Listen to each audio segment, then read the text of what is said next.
जंग में 80,000 पाकिस्तानियों ने जानों का नजराना दिया।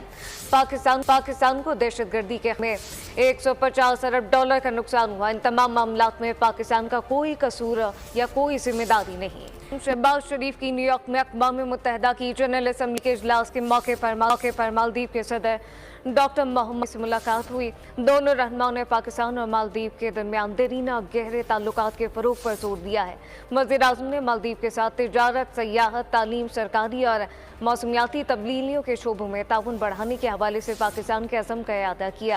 फलाने अमूर के ऊपर डिस्कस किया जाएगा, दुनिया को डिस्कस करेंगे, दुनिया के हालात डिस्कस करेंगे। स्वाद डिस्कस करने हालात चीमा साहब, मैं हैरान होगा, मौसमियाती तब्दीलियां डिस्कस करने आ रहे हैं मुर्शिद पाक यहाँ पे।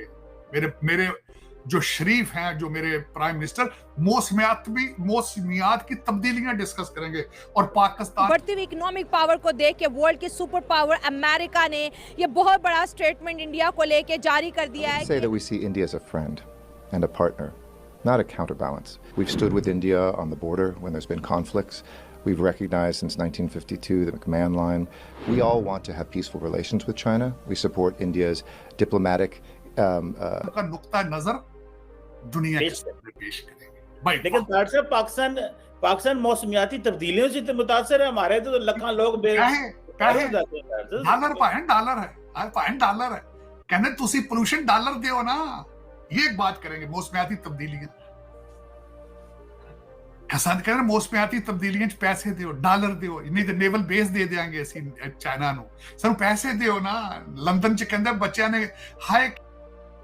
दोस्तों, अमेरिका में पाकिस्तान के प्रधानमंत्री की 2 वर्ल्ड लीडर के साथ मुलाकात हुई है, क्योंकि और वर्ल्ड लीडर पाकिस्तान के प्रधानमंत्री से मिलना चाहते नहीं है। मोदी से जब वो मिले तो उन्होंने उनके सूट के ऊपर हाथ रखकर पता नहीं कौन सा इशारा किया कि शायद मेरा सूट तुमसे महंगा है या तुम्हारा मुझसे महंगा है। साथ में तुर्की के राष्ट्रपति से जब वो मिले तो जबरदस्ती उनको गले लगाने लगे हुए थे, जिसके कारण से तुर्की के राष्ट्रपति भी असहज महसूस कर रहे और उनके विदेश मंत्री। जंग में 80,000 पाकिस्तानियों ने जानों का नजराना दिया। पाकिस्तान को दहशतगर्दी के में 150 अरब डॉलर का नुकसान हुआ। इन तमाम मामलात में पाकिस्तान का कोई कसूर या कोई जिम्मेदारी नहीं। लेकिन हम कर्ज की अदायगी के लिए मौशी मदद जाता है। फलाने अमूर के ऊपर डिस्कस किया जाएगा, दुनिया को डिस्कस करेंगे, दुनिया के हालात डिस्कस करेंगे। स्वाद डिस्कस करने हालात चीमा साहब, मैं हैरान होगा, मौसमियाती तब्दीलियां डिस्कस करने आ रहे हैं मुर्शिद पाक यहाँ पे। मेरे जो शरीफ हैं, जो मेरे प्राइम मिनिस्टर, मौसमियात की तब्दीलियां डिस्कस करेंगे और पाकिस्तान का नुक्ता नजर दुनिया के सामने पेश करेंगे। लेकिन पाकिस्तान मौसमियाती तब्दीलियों से तो मुतासर है। हमारे तो लाखों लोग डॉलर है कहने तुसी पोल्यूशन डॉलर दियो ना, ये एक बात करेंगे। मौसमियाती तब्दीलियां हसन कह रहे, मौसमियाती तब्दीलियां पैसे दियो, डॉलर दियो, नहीं तो नेवल बेस दे देंगे ਅਸੀਂ ਚਾਈਨਾ ਨੂੰ। ਸਾਨੂੰ ਪੈਸੇ ਦਿਓ ਨਾ।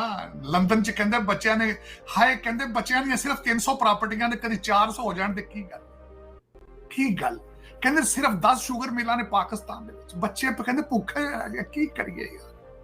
ਅਡਾਨੀ ਸਾਹਿਬ ਦੇ ਕੋਲ ਇੰਨੇ ਪੈਸੇ ਨੇ, ਸਾਡੇ ਕੋਲ ਕੁਝ ਵੀ ਨਹੀਂ ਹੈ। ਸਾਡੇ ਕੋਲ ਸਿਰਫ 5 ਜਹਾਜ਼ ਨੇ, 10 ਹੋ ਜਾਣ ਤੇ ਕੀ ਫਰਕ ਪੈਂਦਾ। ਚਲੋ पता नहीं फिर मेरा मकसद चलाने वाले कौन हैं, चला कौन रहे हैं, मुल्क खुदादाद को कौन चला रहा है, मेरे समझ से बाहर है। काले बकरे उतरते हैं तो पता नहीं दूसरे चढ़ जाते हैं, दूसरे उतरते हो तीसरे चढ़ जाते हैं।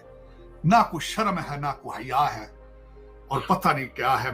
मेरी समझ से बाहर है। और सबसे बड़ी आपको बताना चाहूं, मेरा शरीफ प्राइम मिनिस्टर अपने जहाज के ऊपर आ, अपने प्राइवेट जहाज। चले देखें, लेकिन चीमा साहब, जो मैं पहले बात कर रहा था, होते ये सारी चीजें हम खुद बना रहे होते तो हम उनको बेच रहे होते, प्रॉफिट कमाते। ठीक है ना।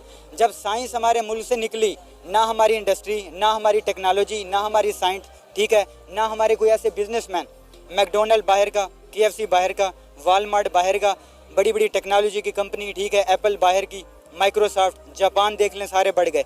तो जब हमारे मुल्क में ऐसी टेक्नोलॉजी नहीं है तो पैसा कहाँ से आएगा? बात तो ये है ना। ये सारे खड़े हैं, इनको पूछें, माँ बाप घर जाएं, सबसे बड़ा मसला पैसे का है। जिंदगी गुजारनी है ना भाई, हलाल तरीके से कमाना है। तो मुल्क तरक्की करेगा हमारा जब हमारे यहाँ दहशतगर्दी नहीं होगी, अमन होगा, बाहर की कंपनीज आएंगी, मुल्क में इंडस्ट्रियलाइजेशन होगा, लोगों को जॉब्स मिलेंगी, एजुकेशन होगी, साइंस होगी, ठीक है। मजहब हर बंदे का अपना मामला है, नमाज पढ़ें, दीन करें, उससे रोटी रोजी तो नहीं चल रही ना, वो अल्लाह ने पूछना है, वो मौशरती है एक, ठीक है ना। मगर रोजी कमाने के लिए ये क्या बिरयानी गैंग, लसानी, ये सारे क्या कर रहे हैं? ये अल्लाह ने भी कहा है कि मैं पहले हकूकुल लिबाद का हिसाब करूंगा तुमसे और बाद में हकूकुल्लाह पे बात करूंगा। तो ऐसी ही बात है। तो फिर मुल्क तरक्की करेगा जब इस्टेब्लिशमेंट सियासत में इंटरवीन नहीं करेगी, ठीक है। लोगों ने जिस पॉलिटिशियन को चुना है वही होगा, टेररिज्म नहीं होगी, अमन होगा, ठीक है, और एजुकेशन होगी, इंडस्ट्रियल डेवलपमेंट होगी, साइंस एंड टेक्नोलॉजी होगा, ये चीज़ों से मुल्क तरक्की। सर, जब से इंडिया के प्राइम मिनिस्टर नरेंद्र मोदी अपने 2 रोज़ा दौरे पर अमेरिका के हैं, जो बाइडन उनसे कई बार मिल चुके हैं। इवन के इंडिया के प्राइम मिनिस्टर नरेंद्र मोदी जो बाइडन के घर पर गए, और अगर हम पाकिस्तान के प्राइम मिनिस्टर की बात करें तो वो भी अमेरिका जा रहे हैं 2 रोज़ लंदन में ठहरने के बाद। लेकिन अभी तक जो बाइडन सर से मिलने का उनका जो शेड्यूल है वो फाइनलाइज नहीं हो पा रहा। सुनने में आ रहा है कि जो बाइडन पाकिस्तान के प्राइम मिनिस्टर शहबाज शरीफ से नहीं मिलना चाहते। इंडिया की बात की जाए तो वो एक पावरफुल स्टेट है, डेवलपिंग कंट्री है, जो बहुत अच्छे तरीके से डेवलप हो रहा है हर फील्ड में, ठीक है। तो इस हवाले, और फिर देखें चाइना पड़ता है एशिया में, तो अगर चाइना के अलावा कोई दूसरी बड़ी पावर है तो वो इंडिया है। अगर इंडिया के साथ ताल्लुकात अच्छे रहते हैं, फ्रेंडशिप भी रहती है, तो एक किस्म का ऐसे समझ लें कि चाइना यूएस का दूसरा घर होगा बिल्कुल इंडिया, जो कि काफ़ी हद तक चाइना के साथ बॉर्डर शेयर कर रहा है। तो साफ ज़ाहिर है उन्होंने डिफेंस स्टेटमेंट देनी है इंडिया के हवाले से, चूँकि अगर वो इंडिया से कुछ लेना चाह रहे हैं तो उसके बरक्स वो ये चीज़ भी कहेंगे कि हम इनको क्या दे रहे हैं, अभी हम इन्हें ये दे रहे हैं कि अगर